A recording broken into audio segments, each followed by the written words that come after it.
Good evening, everyone. We are all set for the live broadcast stream of today's health and wrong one. Today's OMBGA committee meeting at 5:30 p.m. on HPA-TV, Comcast, and Frontier Government channels 96 and 6032. It will also be streamed via hpa-tv.org, the HPA-TV Facebook page, and HPA-TV's Roku TV, Apple TV, and Amazon TV apps. It'll also be rebroadcast and made available on the HPA-TV YouTube channel. Thank you, everyone, for joining. I'll announce everyone as they come to me in their squares. First, we have Attorney Howard Rifkin, who has joined us, Corporation Counsel. We have Deb Caravillo. I'm not sure, Ms. Caravillo, what item will you be discussing today? I'm from HR, so I'm here for the HR related items. Okay, thank you. You're welcome. And we also have Councilman Gale, who is a voting member. We have Mr. Adam Murphy, who is a legislative liaison for the council office. We have Sadai Lee, who is also a legislative liaison for the council office. We have Councilwoman Tiana Hercules, who is a voting member on the OMBGA. And we also have Alexandra Lombardi, Attorney Lombardi, with the Corporation Counsel Office. And my name is Nick LeBron. I am the interim chair, or the assistant temporary chair for the OMBGA meeting today. So with that being said, we have a few items that are on the agenda today. And what I'll do is we'll dive into, we have Corporation Counsel here to talk about, I'm just trying to see what the letter is. Okay, so item 2.6, Mayor Bronin with a company resolution approving a tentative agreement for a successor collective bargaining agreement between the City of Hartford and the Hartford Police Union effective July 1st, 2022 through June 30th, 2026. So Attorney Rifkin and Attorney Lombardi, the floor is yours. Thank you, Mr. Chair, members of the committee. I'm going to turn it over to Alexandra Lombardi and Deb Carabillo to discuss the agreement that's before you. And then we'll answer any questions the committee may have. Hi, everyone. Good evening. Thanks for having us with you. I'm just going to go briefly through the tentative agreement. A lot of this we had discussed previously, or perhaps not at a council meeting now that I'm thinking of it. But this is the tentative agreement between the City of Hartford and the Hartford Police Union. I'll just go through the major concepts here and then open it up for questions. This would be a 4-year agreement that would begin retroactive to July 1st, 2022, at which point the last contract had ended. The tentative agreement provides for general wage increases as set forth on the tentative agreement before you. No retroactive general wage increases. They would all be prospective, beginning with the January 1st of 2023. The wages are also, the wage section also provides for salary adjustments for our police officers on special assignment, as well as our promotional ranks within the department of sergeants, lieutenants, and captains, as set forth there in the tentative agreement. You'll all recall that the council did approve salary adjustment for police officers last year. And the salary adjustments that are set forth herein are to ensure that there is not compression between the ranks such that it disincentivizes promotion within the department. There's also a provision in the tentative agreement related to overtime. Right now, captains and lieutenants, captains do not receive any overtime for hours worked over 40, and lieutenants receive it at a rate of straight time.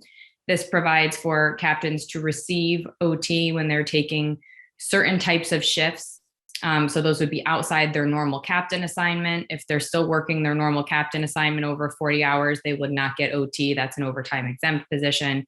But if they are taking a shift that needs covering within the department, it will help cover those overtime shifts and will provide them for overtime at straight time. And similar provision for lieutenants, except for that it would be at time and a half. The uniform provision, the tentative agreement, simply allows for more flexibility among members of the department. Right now, the contract provides for them to receive a certain number of shirts and pants annually. What's happening is that members don't really need shirts and pants. They might need a new duty belt or a new flashlight or things of that nature. So they're taking shirts and pants that they don't really need, and then, have old or malfunctioning equipment. This just provides more flexibility. Instead of getting shirts and pants, they're getting a stipend to use for approved equipment items. The field training officers provision right now, there is already an incentive in Appendix S to become a field training officer. This just makes clear that the stipend, instead of remaining stagnant year over year until negotiated, would follow the rate of pay of overtime for a top step police officer. So as that changes, so too will the field officer training stipend. And I think that is all that is in the tentative agreement. And so with that, I'm happy to answer any questions. Thank you, Attorney Lombardi. I'll open up the floor. Oh, let me just announce both of my council colleagues, Councilman Mixtum, a non-voting member, and Councilman Sanchez, also a non-voting member, I believe. All right, Councilman Mixtum, you had your hand up. Thank you, Councilman. And Attorney Lombardi, forgive me because I came in just a few minutes late. So if I'm asking you something that you just explained right before my face popped up, forgive me. Are there any changes in this tentative agreement to discipline, like the disciplinary procedure? You broke up, but I heard, are there any changes to discipline? Correct, to the disciplinary procedure. No changes to the disciplinary or grievance procedure in this tentative agreement now. And I know there was a provision that when there's special events, the number of needed officers is determined by like a sergeant who's like the overtime calculating sergeant. There's a title that I'm not remembering. Do you know the part that I'm referring to? Does that vaguely ring a bell? So, Councilman Mictum, there's not a provision in the contract that is specific to assigning the number of individuals on a special event.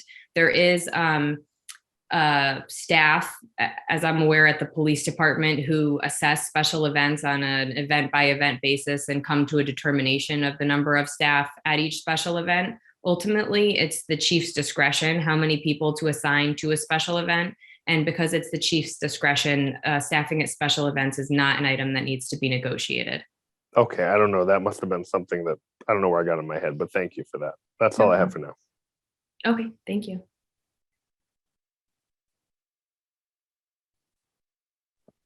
Any other questions from my council colleagues? Councilman Gale? Yeah, thank you, Mr. Chair. I take it that, well, let me back up. Does the contract that we have with the police union include any provisions concerning their pension? Yes. Not the tentative agreement before you, but their contract does, yes. Their contract does. Okay. And so, but the tentative agreement doesn't change any of the existing pension provisions. It does not. And is the police pension paid by the city through the treasurer's office with the pension fund that we have there? It is, yes. Are the police, were they able in this contract negotiation and in any contract negotiation, are they able to negotiate for cost of living increases in their pension? I don't, that any change to the pension benefit is something that would have to be negotiated. I can't speak to the history of whether that's been put on the table by the police in the past. Deb is here. She's done this work for a long time, and maybe she would have an answer about what's been done in the past. But that wasn't an item before us for purposes of this tentative agreement. They do not have a cost of living provision right now, and at least the 3 negotiations that I was a part of, that was not brought up by either side. But they're not prohibited from, they could ask for it to be included in their pension, correct? Yes. Yes. Okay, and I'm asking, it probably doesn't have much to do with this tentative agreement. We have this other issue before us on cost of living increases for those people who are receiving pension. And so I take it that a number of the people that potentially could benefit from one or more of the 3 proposals that were sent to us for increasing the cost of living or providing a cost of living adjustment to certain pensions might include police officers who could have bargained for that COLA increase but did not. Yes. You're both shaking your head Yeah. yes. So I Yes. take it that's okay. All right. Well, thanks very much. That's what I wanted to know. Appreciate it. Thank you, Councilman Gill. Councilwoman Hercules?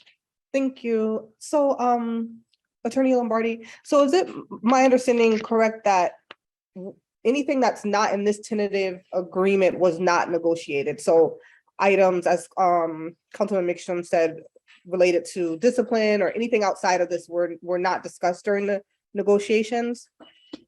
It's not the case that just because it didn't ultimately end up in the tentative agreement that it wasn't discussed as part of negotiations. It's just ultimately not the agreement, the agreement that the parties came to at the end of the day did not include those changes. And if council votes to accept this agreement, that in essence becomes the full contract, the 4-year contract that our police department will be operating under. And so there would not be an opportunity at that point to address some of those provisions with respect to discipline? So you are correct that the terms of the tentative agreement amend the current contract. Anything that the tentative agreement doesn't speak to would remain the same for the contract term of 4 years. However, the parties do engage in midterm bargaining from time to time as issues arise. So I don't want to say that the parties are completely precluded from negotiating over that or any other item during the term of the contract. However, either party is free to say no when a contract is not expired. So, usually it's just good faith and relationship between the city and the union. Things come up during the midterm and we discuss those things and see if we can come to an agreement. But you're right, we wouldn't be required to bargain, nor would the union be required to bargain over any mandatory subject of bargaining during the term of this agreement. I'm just saying that practically speaking, those midterm negotiations do occur from time to time, especially when there are items that the parties couldn't have foreseen or that, just come up in the 4-year period. Thank you. I have some more questions, but I don't want to monopolize the time, so I'll hold on the other ones. Okay. Councilman Sanchez, any questions? Yes, I do have a question. Good evening, everyone. Attorney Lombardi. So when it comes to negotiation with the members of the union and the city, or at least with this contract, is it normal to having some kind of dialogue when it comes to accountability? Isn't that a separate issue from a negotiation for the benefits of our police officers? Well, certainly, as you know, council passed the amendments to the CPRB ordinances with, the legislature passed police accountability bill. If there's a state statute change or, an ordinance change for items that aren't mandatory subjects of bargaining, then those accountability measures can be put in place. If there are specific, I'm not sure if that answers your question, or if there are specific accountability measures that you're wondering need to be Right, it's just- negotiated? Being a union member myself and being a part of negotiations, it's always been, in my experience, that when there's a negotiation contract, it has, it deals with retainment, it deals with opportunity, raises, promotions, and so on. But it's never dealt with disciplinary actions to what my colleagues are talking about, or accountability is what I like to call it. And always been a separate issue with whether it's, with any organization, in this case with the city. So I've always, in my experience, always thought that that's a separate issue and it's not part of a negotiation for a contract. If I'm, I'm not sure if I'm explaining myself correctly to you, but at this moment, as far as I see, this is between the union or its members and the employer, which is the city. And then if there's any issues that arises for accountability, then that's a separate, not a negotiation, but probably a way of going through an ordinance. Well, what I'll say, Councilman Sanchez, and thanks for the question, is that the due process that is afforded to employees when they receive discipline at the police department is set forth in the collective bargaining agreement. It remains in the collective bargaining agreement. If we were to make a change to that process, that due process after one has received discipline, then we would have to negotiate that change. We didn't negotiate any change to those provisions, so they remain as they've been in the contract. Okay, so then, and I understand what you're saying, but isn't there another piece where it involves ordinance change, amending an ordinance? Do we have anything in place by way of ordinances that will address that? Other than the Civilian Police Review Board or the Police Accountability Review Board. I mean, we certainly have those commissions that are there as police accountability measures. Right. So if there was something that you wanted to do with those groups that conflicts with current ordinance, you would have to amend those ordinances. Okay, thank you. You're welcome. Councilman Mickham. Thank you, Councilman LeBron. Just a couple questions. One to follow up on Councilman Sanchez's question. I think, and I'll ask you, Attorney Lombardi, that in fact because the due process steps, in other words, what governs discipline is in the contract.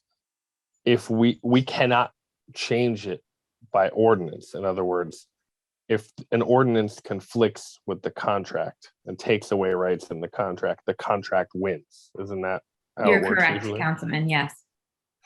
Right. So I guess a further question on that, following up also on what Councilman Hercules asked, you said there's been no changes to that due process system that's in the contract.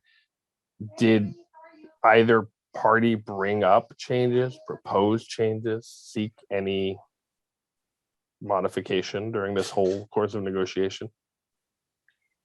So just by way of background, the negotiations did occur off the record. The parties set ground rules to guide their conduct during the course of negotiations, and the negotiations did occur off the record. So I can't speak specifically to the content of the negotiations. What I can say, Councilman Mickham, is that the due process that's afforded in the police contract is very typical in that if they are disciplined, that discipline can be appealed at a supervisory level within the department.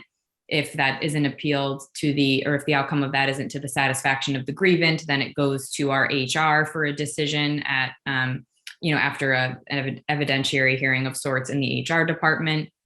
If the grievant still isn't satisfied with that decision, then certain levels of discipline can then be appealed to the State Board of Mediation and Arbitration, or in very few instances to AAA for a final determination on the merits, which, while theoretically can then be appealed to the Superior Court, is often not done because of the high bar that's there for overturning binding arbitration decisions. Right. So No, that I'm sorry, Councilman. No, I didn't mean to interrupt you. Go ahead. I'm sorry.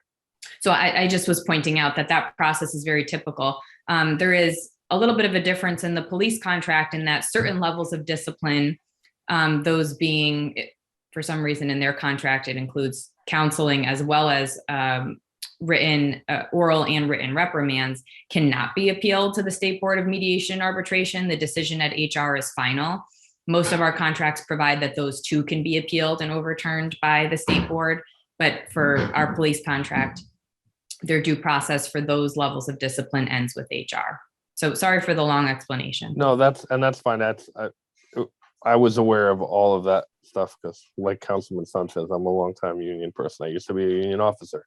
But I guess, I mean, I heard your colleague Deb talk about things that neither party had brought up in the last 3 negotiations. So I guess what I'm saying is, I don't want to know what was the substance of the negotiations, but I want to know, did the city bring up the disciplinary structure in this round of negotiations as something the city, in some way that you don't have to tell me, would have liked to have modified? I have no on the record proposals for these negotiations. So I unlike other negotiations that Deb might be speaking about, where the parties went through the formal kind of exchange of on the record proposals and then bargained from there so that there is some record of went back and forth. I don't have that here to share. So then this is my last question.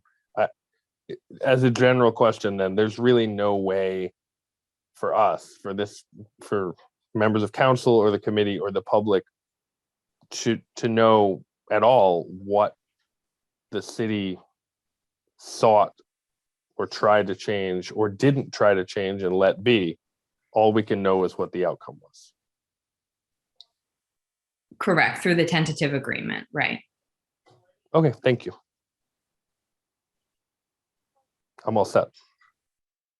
Thank you, Councilman Sanchez. Yeah, through you, Mr. Chair, it's a question for Councilman Gale. So Councilman Gale brought up the question about the COLA. And with you, Attorney Lombardi, it is my understanding that we can't take away from this tentative agreement, but we can add to it. And I'm wondering, Councilman Gale, are you suggesting that we should look at adding the COLA provision to this tentative agreement? No, I'm not. I'm not, Councilman Sanchez. I was asking those questions for information for all of council because we've been asked to think about providing cost of living adjustments to many retirees. And one of the questions I had that has not been answered, but I got a partial answer tonight, is whether the folks for whom we were being asked to provide a COLA had the ability to bargain for a COLA when they were city employees and intentionally did not bargain for it. I think that's significant, and I received, as I said, a partial answer. We know, at least with respect to police, that they could bargain for it, and apparently they haven't in the past. So, Attorney Lombardi, and I know you was just about to comment, but just to add real quick that would that be the correct approach, is for individual unions to negotiate COLA allowance, or is this citywide that should be negotiated if that's the case? So I'll make 2 procedural points. One is just to make clear that as far as the council's vote on the tentative agreement, that the council must approve or reject as written. No modifications can be made at this stage. So just wanted to clarify that for everyone. And then Councilman Sanchez, your second question about how a COLA would be negotiated. If we are going to change a pension benefit, whether it's an enhancement or taking something away, that does need to be negotiated. It would have to be done on a union by union basis. There's no authority for a coalition, a bargaining coalition, the way that there is on the state side. You might be familiar with CBAC or something like that. There's no municipal counterpart. So it would need to be negotiated on a union by union basis. Thank you. You're welcome. Any other questions or comments from my colleagues? All right, seeing none. The chair will entertain a motion. I'd like to make a motion that we send this tentative agreement to council with a favorable recommendation. Second, All right, so we have a motion that's been properly second. All in favor, say aye. Aye. Did have Aye. comments before, wait. Oh, yeah, comments. Sorry, Councilwoman Hercules. Thanks for keeping me on my toes. Yeah, because I think we were doing the questions to Attorney Lombardi and then comments Okay. on the actual resolution. And so, this is the contract with the police union contract is a complex and very dense document. But I would urge council before voting on this tentative agreement to read the entirety of the contract. These provisions that are proposed, I really don't have any qualms with them. They're the things that I believe police officers should get raises and all that other good stuff and have necessary things to make their job safer. But there are a lot of provisions in this contract with respect to discipline, with respect to transparency and accountability that just, at least from what I see, was not discussed or fully vetted or examined. And I think that is a failure on part of this negotiation process. Those are the things that the community has been asking about, inquiring about, advocating for, and very curious why those things just have not been addressed or discussed with any real fidelity. If I look at just some of the things that could have been addressed, when someone is off and suspended for disciplinary reasons, right? You can't have witnesses at your hearing. I mean, there are things that I think would have gone a long way in being able to be negotiated that would have really made the community feel like this is a more transparent body that is here to protect and serve them. And the fact that this tentative agreement, this voluminous contract, is whittled down to these 4 or 5 provisions that only deal with, raises and things of that nature, to me just feels like a shortcoming of this process.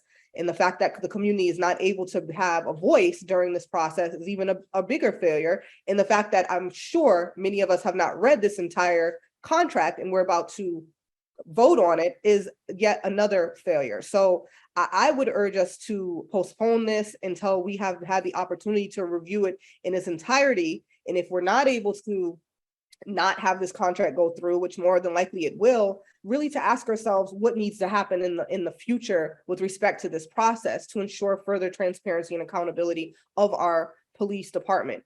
Understanding that without a doubt, they need to be safe and they need to be fairly compensated, but the community also needs to feel safe and needs to feel that they have a police department that's here to work on their behalf, because at the end of the day, that's who we work for. I know we say the city is the employer, but really the people of the city are the employer because we are the tax-paying citizens. So the fact that they're not able to have a voice, not able to put forward their input, that we at the Louis meeting, it was voted on for us to be able to have questions. The Louis meeting was canceled, and now we have a tentative agreement that we're supposed to vote on without any type of diligence having happened in between, to me just seems improper and premature. So those are the reasons why I would be voting against sending this forward with a favorable recommendation to the full body. And once it gets to council, would be voting against it, not because I disagree with the necessarily the tentative provisions, but more or so if we look at this, the broader picture, there was a lot of failings through this process that if this is going to be our contract for the next 4 years, we have to feel good when we go into those executive sessions and we're again doling out settlement money for police misconduct, asking, did we do everything within our power to ensure that this misconduct is mitigated, that this misconduct is spoken for and answered to, and not just doling out money that again falls on the taxpayers' backs. So I just can't in good conscience think that this is enough or this goes far enough to protect the people of Hartford. Thank you, Councilwoman Hercules. Attorney Rifkin, you had your hand up.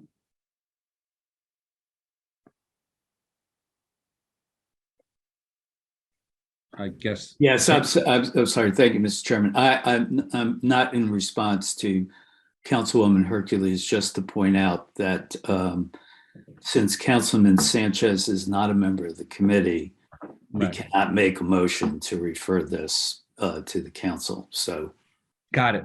Thank have you. to procedurally change that.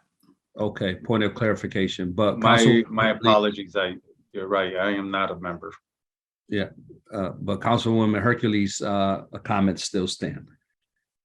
So the chair will entertain a motion. So Councilman Mictum, let me just give you the opportunity. Do you want us to make the motion first and then make your comments, or do you want to just comment now? Oh, I don't care. However you want to do it. You could do it now, Councilman Mictum. Oh, thank you, Councilman LeBron. I just wanted to echo Councilman Hercules' comments. I mean, this is, I had in one of our leadership meetings, I was asking sort of similar questions to this about what concessions did the city make? And I remember the mayor saying to me, until this contract, we didn't make any concessions for the preceding several. And if there's no concessions, what that means is that we came in and we did not negotiate to change the disciplinary procedure. We just let it sit. And this is a procedure that, for example, allows certain disciplines to be erased from an officer's record after a period of time, right? It allows officers a huge amount of leeway to resist an investigation of their misconduct. It creates a whole lot of space. You heard Attorney Lombardi say that they can't appeal a counseling, I believe, or a written warning. I mean, maybe the secret is that people get counselings and it doesn't amount to a hill of beans. This is also a contract that allows people, instead of serving a suspension, to just draw out of some of their accumulated vacation time to be able to just continue working steadily, right? So people aren't even off the street for a period of time when they are received what should be considered a pretty serious discipline. And the city has not even tried to change that. So I would urge my colleagues not to send this back with a favorable recommendation. Thank you. So before I entertain a motion, I do have some statements to make. I think what I will say is that, I share equal frustration in the ability to understand what was negotiated and the details behind that. I've been a part of union negotiations, both inside and outside. One of the things that I feel like what's continuing to happen is that we keep dancing around trying to look for evidence. And I know I'm not an attorney, and so, but it seems that there's this glass wall that we just can't break, and so we could continue to dance around it. But at the end of the day, there's only so much information that can be shared, and if there's only so much information that can be shared, then what we can do out of frustration is continue to speculate based upon the language or prose that were given, and trying to, be like forensically looking as to, oh, okay, well, someone said this, so this is what this means. And what I mean to say is that I agree that in terms of processes, things can be better, but what we have currently is the process that we currently deal with. And not only with this, I would say with a lot of other processes. I think folks know me and know me well, and that I have been frustrated with processes, not in just this situation, but in others. But until we address the broader issue of the process, I can see us just continuing to dance around and trying to gain insight where insight cannot be provided. So with that being said, the chair will entertain a motion. I make a motion to send this back to council with a favorable recommendation. I second the motion. All in favor?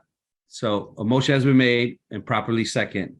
All in, any comments or discussions? Councilman Mictum, I gave you the chance before. Now you did. What you said made me want to ask Attorney Lombardi a question, actually, like a procedural question. I thought you raised an interesting point. So I think we still have her here. That agreement, Attorney Lombardi, that the negotiations were off the record, how did that agreement get made? Did the city's negotiators and the police union negotiators, they just sort of started out and they said, this is how we're going to do it? Or is that statutory? Or why is it that way? The former Councilman Mictum. So the parties kind of agree at the outset how they'll begin negotiations. It is not atypical for parties to go off the record because you want to give the parties an opportunity to speak freely and not feel that the honest things that they exchange in that room would be used against them in interest arbitration. So, but yeah, the parties would have to agree. Thank you. All right. So seeing no more, Attorney Rifkin. Thank you, Mr. Chair. I was just looking at the screen and the voting members of this committee. Most likely, the motion to report this back favorably to the council will fail on a 2-2 vote, if I'm reading the tea leaves correctly. And I wouldn't ordinarily say anything except to just inform the members of the committee that the failure to return this to the council for a full vote on the 24th at your next meeting will mean that the tentative agreement automatically is approved, because the expiration of the time period within which you will have to consider this will have expired. I believe it's on the 26th of October. So I just want to make sure that everybody understands the consequence. Thank you, Attorney Rifkin. What I will state is that there's 3 voting members here only. So out of the 6. So Okay. I'm sorry. I forgot that Yep. Councilman Mictum was not a member. Okay. All right. Thank you, Attorney Rifkin. So a motion has been made and properly seconded. And I gave comments before and after. So all in favor say aye. Aye. Aye. Any opposed? Opposed, 1 opposed. All right. Let the record reflect that we had 2, that the resolution goes back to council with a favorable recommendation. All right. So with that being said, all of the other items have public hearings, and so as a result, we're waiting for the public hearing. So the chair entertain a motion to postpone all the other items. A motion to postpone the other items on the agenda to the public hearing today at 7 o'clock. Thank you, Councilwoman Hercules. Second. All right, we got a second. Motion has been made and properly seconded. All in favor say aye. Aye. Aye. All right. Let the record reflect that we have postponed all the other items. And with that being said, we have no more items on the agenda for this evening. Everyone have a wonderful evening. Take care, everyone. Good night. Good night.